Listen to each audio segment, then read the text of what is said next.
Hello दोस्तों, welcome to my channel. तो मैं आया हूँ फिर से एक बार BL स्टोरी का तीसरा पार्ट लेके। चलो स्टोरी शुरू करता हूँ। अभी तक जितने लोगों ने मेरे चैनल को सब्सक्राइब नहीं किया है तो जल्दी से जाके करें। चलो स्टोरी शुरू करते हैं। तच कहता है काकी आप मेरा सामान पैक कर दीजिए क्योंकि मैं शाम को जलजला गाँव जा रहा हूँ, मुझे वहाँ पर कुछ काम है। तच की काकी कहती है बेटा सब कुछ ठीक तो है ना, तुम वहाँ क्यों जा रहे हो? तच कहता है बस मुझे कुछ काम है, मैं चाहती हूँ तुम वहाँ ना जाओ। पर काकी आप ऐसा क्यों कह रही हैं?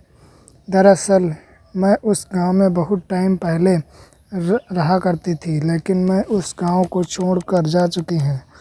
मैंने वह गांव छोड़ दिया है।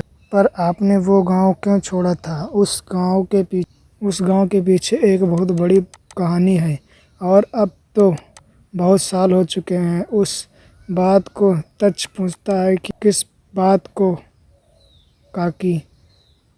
क्या आप मुझे बता सकती हैं मैं बात कर रही हैं?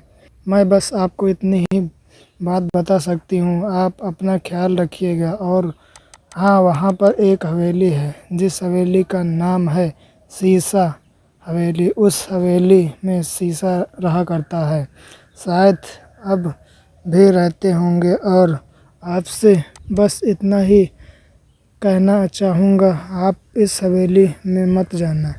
तच कहता है मैं उस हवेली में रहने के लिए जा रहा हूँ। काकी कहती है तुम उस हवेली में खंडहर हवेली में जा रहे हो, लेकिन तुम्हें वहाँ जाने की ज़रूरत नहीं है बेटा। देखो, मैं नहीं चाहती कि तुम उस हवेली में या फिर उस गांव में जाओ। उस गांव और हवेली में बहुत बड़ा खतरा है, तुम नहीं जानते बेटा, लेकिन मैं उस गांव में अपने बचपन में रहा करती थी। मेरे पिता उस हवेली के पीछे जो जंगल था उस जंगल से लकड़ियाँ लेने के लिए गए थे, लेकिन दुख की बात तो यह है कि वो कभी भी लौट कर नहीं आए।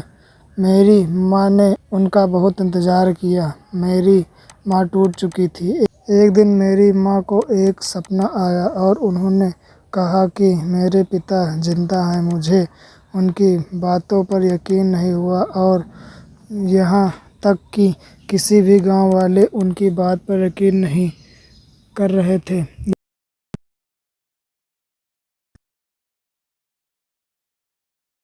पिताजी उन्हें वहीं बुला रहे हैं। तो मेरी माँ एक दिन रात को उस हवेली के पीछे चली गई और दोबारा वहाँ से लौट के नहीं आई। गांव वालों ने उसे ढूंढने की बहुत कोशिश की, नहीं हुआ और मेरी माँ और मेरे पिताजी दोनों ही उस हवेली के पीछे गायब हो गए।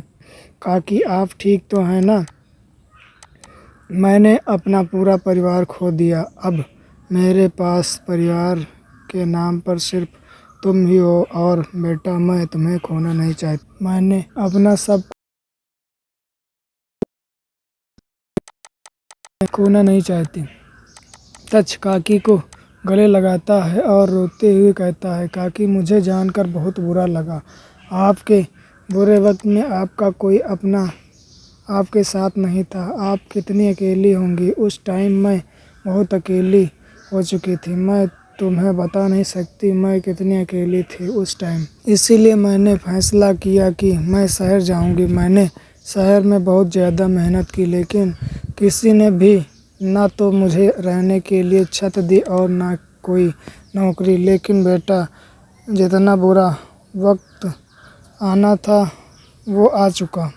अब कि मेरी ज़िंदगी में या तुम्हारी ज़िंदगी में कोई भी बुरा वक्त आए। तच कहता है मुझे माफ़ कर दीजिए काकी, लेकिन मुझे वहाँ पर जाना पड़ेगा। मैं जल्दी वापस आ जाऊँगा, लेकिन अगर मैं नहीं आ पाऊँगा तो तुम मेरी कंपनी और मेरे एम्प्लॉयज़ बहुत बुरा असर पड़ सकता है इन सब चीज़ों का, क्योंकि मेरी कंपनी खतरे में जा रही है। क्योंकि मैंने वह हवेली बहुत ही सारे पैसों में ख़रीद ली। अगर मैं अब उस हवेली का होटल नहीं बनाता हूँ तो मेरी कंपनी को शायद बंद कर दिया जाए।